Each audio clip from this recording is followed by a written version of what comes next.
C'était au temps de la préhistoire, voici 2 ou 300 000 ans, vint au monde un être bizarre, proche parent l'orang-outan, debout sur ses pattes de derrière, vêtu d'un slip en peau de bison.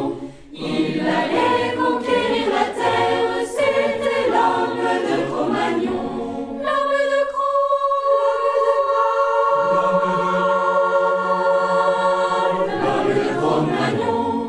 L'homme de Cro-Magnon, ce n'est pas du bidon, l'homme de Cro-Magnon. L'homme de Cro-Magnon, ce n'est pas du bidon, l'homme de Cro-Magnon.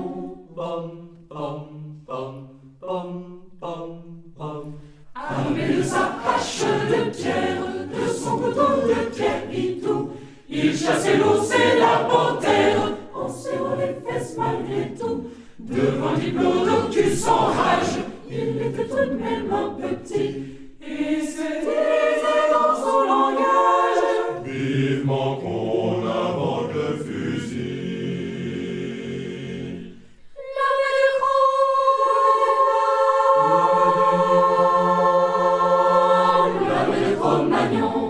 L'homme de Cro-Magnon, ce n'est pas du bidon, l'homme de Cro-Magnon. L'homme de Cro-Magnon, ce n'est pas du bidon, l'homme de Cro-Magnon.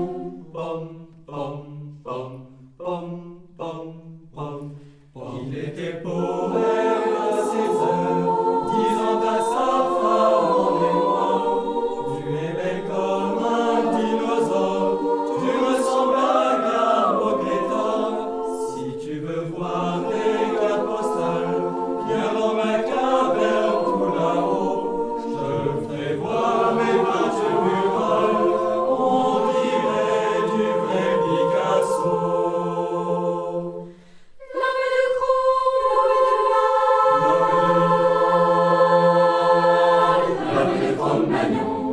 L'homme de Cro-Magnon, ce n'est pas du bidon, l'homme de Cro-Magnon. L'homme de Cro-Magnon, ce n'est pas du bidon, l'homme de Cro-Magnon.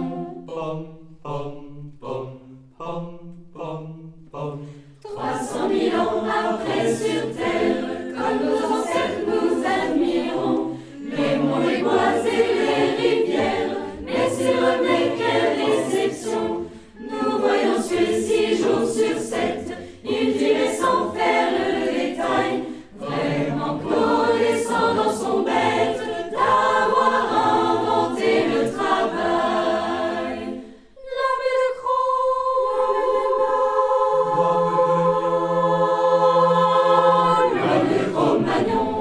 L'homme de Cro-Magnon, ce n'est pas du bidon, l'homme de Cro-Magnon. L'homme de Cro-Magnon, ce n'est pas du bidon, l'homme de Cro-Magnon. L'homme de Cro-Magnon.